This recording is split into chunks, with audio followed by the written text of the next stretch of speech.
it is all.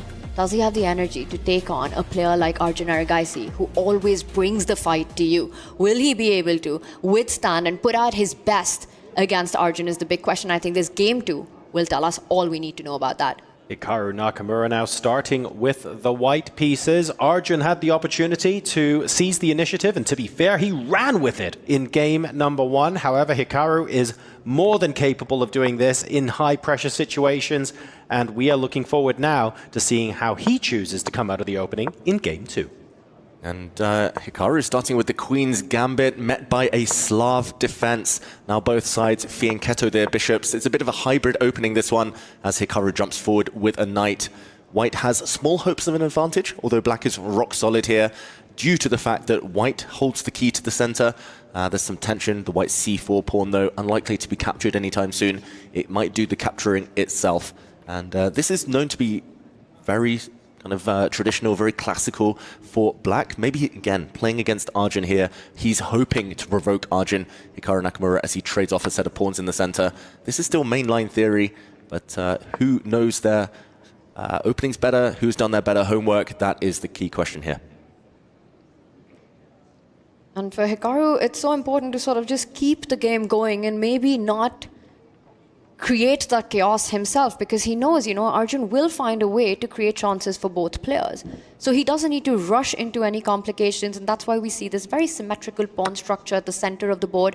Now a trade and a decision for Hikaru. If he takes with the pawn, that would be ambitious, but creates some weaknesses of his own long-term. Doesn't feel like the connect four anyone wants on the board, but he does go for it. And David, you're as surprised as I am. Yeah, this move given a question mark, and in and of itself it looks fine, but if you compare the bishops now, I'm looking at black's dark squared bishop with a lot of potential on the diagonal, especially if that line ever opens up. I'm meanwhile looking at the white bishop blocked. A quick comparison shows that trading those bishops, picking them both off the board here and now, imagine them both disappearing, that would improve Hikaru's chances so much, and he could have had that. Not only that, but I've actually looked at this myself, and this is not a pleasant position for white. I just don't understand what he's trying to do. He's doubled his own pawns, locked in his own bishop, Hikaru Nakamura. So far in this match, it doesn't feel like Hikaru Nakamura. It feels like a completely different player from yesterday. You know, we're talking about what we have in front of us right now. One of the key plans for white in this position is to go e4 and try to sort out the problem of the 2 double pawns on that central file. Also aim at opening up your bishop. But that can always be met by Arjun pushing his d-pawn forward. d4, you deny those trades, you deny those open lines, and you're the one with the passer. So you're basically essentially just stuck with 2 bad bishops voluntarily in this position if you're Hikaru.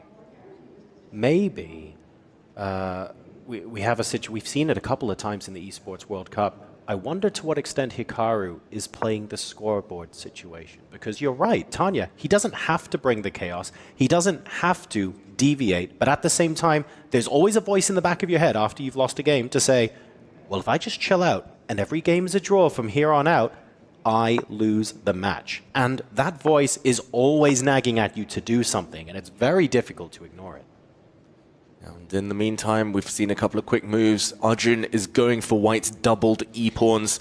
They don't make a great impression, but Hikaru has got his bad bishop out of the way now. The bishop that we highlighted a moment ago, he's attacking the black queen.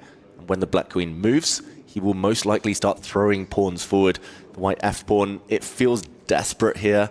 Black's d-pawn is super strong in the meantime. Look at that, Hikaru exhaling. He knows it's gone wrong early days. This looks like the kind of pawn structure and the pawn pushing that you would expect if they had castled on opposite sides of the board. If you hid the back rank from me and you asked me which side did white castle, I think I might have been tempted to say queen side. This is absolutely, how do I put it, relentless from Hikaru right now. He's very, very committed to this. There's no going back. It's relentless, but also feels a bit desperate and a bit premature and a bit wrong. You know, I'm not sure when you haven't developed your left side of the board, your knight and rook, your bishop's still trapped. And look at that, Arjun, he does push the bishop. He captures upon the speed with which he's played right now, and that's why an inaccuracy on the board. I don't know why Arjun just rushed through that sequence. There was absolutely no need to do that. He's now threatening to take the bishop on f6, but certain missed opportunities for black in the last few moves. Yeah, I think there were several tempting options. Arjun saw something he deems to be good, so he didn't hesitate, and There we go. Hikaru doesn't pause for too long either. Hikaru spending only 20 seconds before deciding to trade off those bishops, but he could have traded them off, what is it, 8 moves ago now. He spent a lot of time with his bishop. White is a pawn down. We should mention the black queen has grabbed a pawn on b2. Not just one pawn down, you've got double pawns of your own. He has to go for checkmate, Hikaru. He's all in. He's got to go for the black king.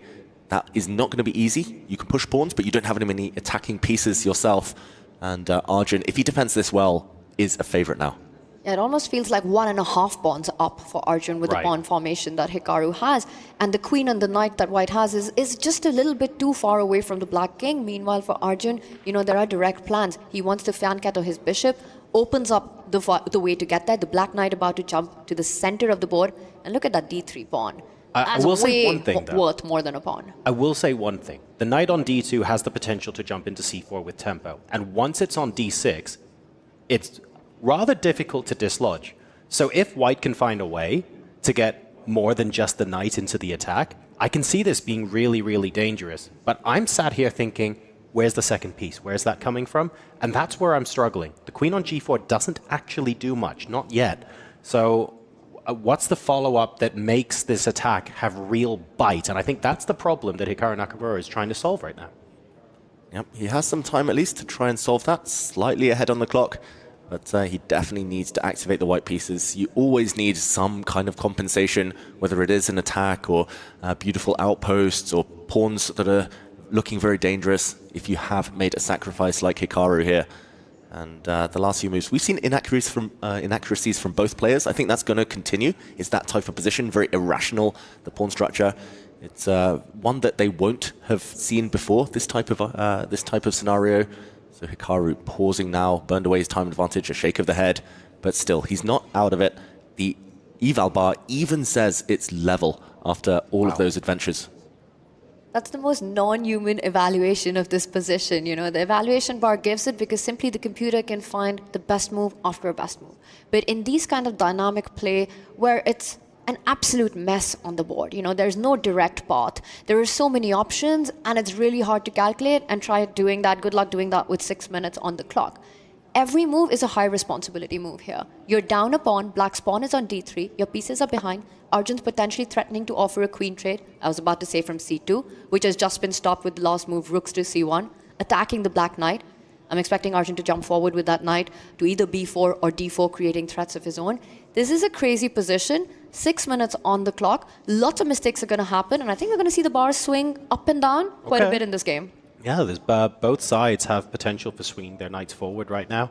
Obviously, knight c4 can potentially be met with gobbling a rook, but we're not going to even think about that because the black knight jumps into d4 first. If you're not going to jump, I'm going to go first. And seizing the initiative here is Erigaisi. And I think for Arjun, the point is that your move, trying to plant the knight on d6, is just such an attractive thing to do. While knight c4, it also comes in with a tempo. Hikaru doesn't care about the pawn. And now you can finally see the frustration playing out on Hikaru. You know, he's reacting to what's happened, not just in the first game, but how is it that after the opening, in both these games, I'm in so much trouble? Right. After knight c4, Arjun does have the resource of offering a queen trade via e2. If the queens are off the board, Arjun's a happy man. Yeah, and that's not a statement we normally make, but it is because he is a pawn up, better structure as well, Arjun Erigaisi. It's the style of position. It is a bit chaotic, it is a bit unorthodox, and that's normally what Arjun likes. Hikaru likes it when it's a bit more about maneuvering, a bit more stable, solid foundations, and that's why he now is burning time on his clock under the 5-minute mark in a second. Hikaru just not in the flow yet today. He always perks up, he always wakes up eventually. Consistency is his middle name these days, Hikaru Nakamura, but this hasn't been a great start to the third place playoff for him. He needs to move. There we go, the most obvious move in the position, and now Tanya's idea of the queen trade offered. At least white has one beautiful knight now to work around. So here, queen trade offered declined, we should point out. So Nakamura may be wanting to have the trade on his own terms, not wanting the knight to invade into that position, definitely not with tempo as well. The queen on e2 also prevents the white queen from getting to g4 or just generally moving to that side of the board. So it'll be interesting to see how the players choose to respond, because there's no easy alternative way to get rid of that queen that doesn't involve exchanging. It's very difficult to do that, you know, with the knight at the center of the board, not so many squares for Hikaru's queen to run to. How long can he allow Arjun's queen to stay on that spot, which is not only offering a trade, but pins the white bishop on g2, creating some ideas. Imagine that black knight landing on e3 via c2 someday, and that's game over on the spot. So things to worry about if you try to escape with your queen, deny the trade. But right now, Arjun's got some questions to answer. Does he keep the bishop where it is? Does he develop it to a6, deny the trade, allowing Hikaru potentially to come in with the rook to the 7th rank? Yeah, big moments, big calculation needed.